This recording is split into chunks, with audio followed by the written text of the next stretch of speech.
carilah alasan untuk melaksanakan. Betul lah. Kalau cuma cari alasan untuk meninggalkan tuh gampang banget. Wes ra seneng karo bojone golek-goleki salahe.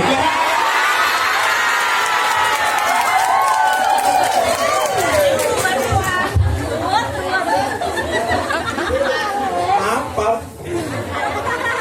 Nggak boleh seperti itulah. Setia lah. Kayak saya itu kan setia. Matamu. Banyak laki-laki mengatakan mencari istri solehah itu susah. Banyak perempuan mengatakan mencari suami soleh itu susah. Pertanyaannya adalah kenapa sibuk mencari bukan menjadi? Oh no. Hah? Namanya solehah, panggilannya Sol.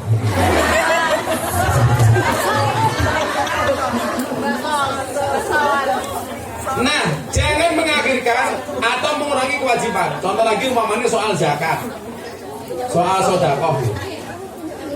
Jadi pemahamannya kamu itu orang sedekah seperti orang sunat. Oh, angel lagi. Orang sedekah itu seperti orang sunat. Orang sunat itu dikurangi tapi senang. Senang kena dengkul. Hey. Orang sedekah itu seperti orang sunat, dikurangi tapi seneng. Orang mau wong sunat kayak susah, mesti seneng, walaupun kelok, walaupun dia berkurang seneng. Kenapa? Karena modalnya baru. Dan ternyata apa? Ketika dikurangi justru melahirkan bentuk baru yang lebih indah. Kok malah bahaya gitu. Kalau ibu punya anak yang belum sunat, saya sarankan sunatnya di Jepara, Kabupaten Jepara. Bentuknya bagus, ukir-ukiran.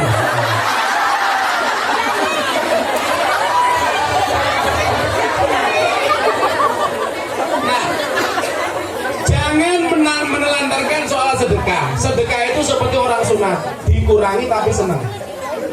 Maka orang sunat itu sebagai bentuk investasi. Lah kamu sedekah itu juga bentuknya investasi.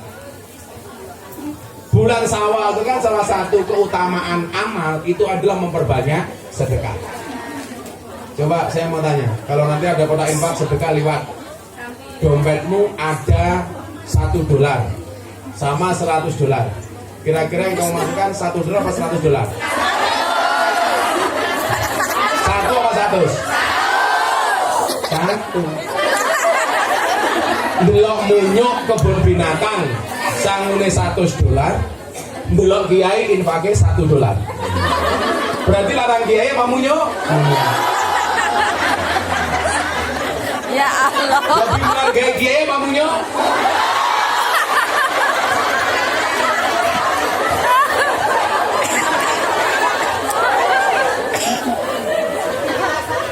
Jadi gini nyok.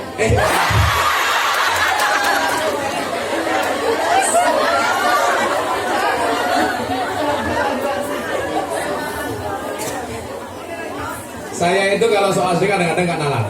Tanya Mas Haris, awal pandemi di saat orang semuanya mengeluh nggak punya uang, saya itu mengeluarkan sedekah dalam berbagai macam bentuk, borong bakul ayam tak beli sak kandang lah. Kemudian sedekah untuk kiai kampung, sedekah untuk macam-macam. Itu saya mengeluarkan awal pandemi itu hampir 1,5 miliar. Di saat orang bingung. Pertanyaan dari mana Gus? Karena saya biasa langsung memotong penghasilan saya untuk saya sisihkan untuk sedekah. Apanya? Bugis.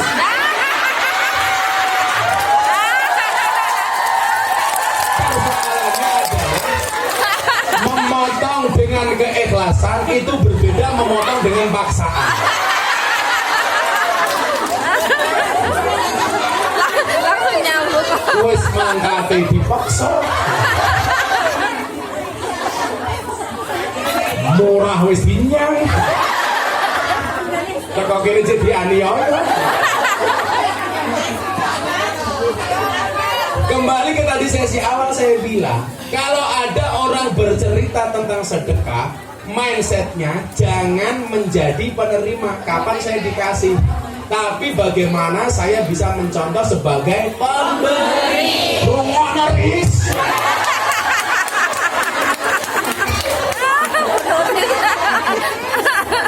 Anda itu kan lucu ya. Kalau ada orang posting sedekah, kadang-kadang komentarnya apa? Kok saya nggak dikasih, Gus? Itu salah. Doakan ya Gus supaya saya bisa seperti jenengan. Semuanya kan harus berangkat dari yang positif gitu. Ya kalau Anda hanya mau sebagai penerima, selamanya cuma menerima. Padahal ingat, memberi itu jauh lebih nikmat dibandingkan menerima. Pantaskanlah dirimu sebagai pemberi, bukan sebagai penerima. Makanya Gusti Allah itu mau nitipkan hartanya kepada yang pantas untuk menerima supaya bisa diberi kepada orang lain. Lah, kalau mindsetmu hanya sebagai penerima, ya Allah nggak akan titip banyak. Tapi kalau sebagai pemberi, titip banyak. Saya kasih contoh. Ada umat di zaman Nabi Musa alaihissalam. Kalau udah putih, Ya orang ada kita udah apa baju putih rano. Panitia nih.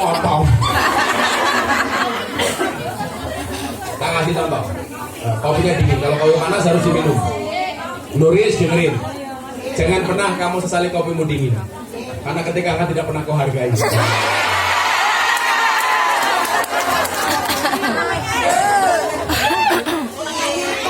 Kalau saya baju nih, apa mengenai isi nih?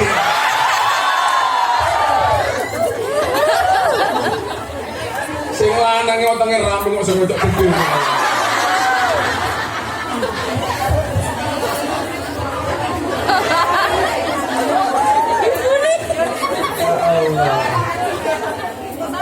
Di zaman umatnya Nabi Musa alaihissalam itu ada orang miskin kuadrat.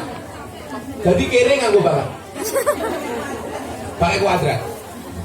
Sama dulu ketika saya baru menikah, miskin banget. Walaupun bahasa saya kaya 7 turunan. Tapi saya keturunan nomor 9.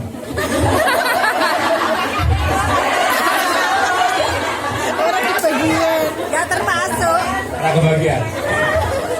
Akhirnya umat ini matur kepada Nabi Musa. Nabi Musa, yo apa? Mbok tulung jenengan dongake kula men sugih. Mintalah sama Allah supaya saya dijadikan orang kaya, dititipi harta. Akhirnya Nabi Musa melihat kesungguhan orang ini, doa, ya Allah, titipkan harta kepada dia. Allah dawuh, Musa, orang itu akan saya kasih harta, tapi ingat cuma setahun saja. Setelah setahun dia miskin lagi. Dia dikasih harta cuma setahun saja. Dunia berputar. Ya. Akhirnya apa? Begitu si miskin jadi kaya, tiap hari dia sedekah. Semua orang dikasih sedekah terus. Setelah setahun, ternyata tetap kaya. 2 tahun tetap kaya. Nabi Musa matur sama Allah. Allah, Anda mengatakan orang ini kaya hanya setahun. Kenapa dia sampai bertahun-tahun? Apa jawab Allah? Musa, saya tidak tega untuk mencabut harta itu dari dia. Kenapa? Karena ternyata dia mampu menjadi orang yang saya titipi, dibagi-bagi kepada semua orang. Mana mungkin saya mencabut rezeki dari orang yang mau berbagi. Jadi kalau mindsetmu ada kotak infak cuma $1, ya kelasmu cuma $1. You level tidak up.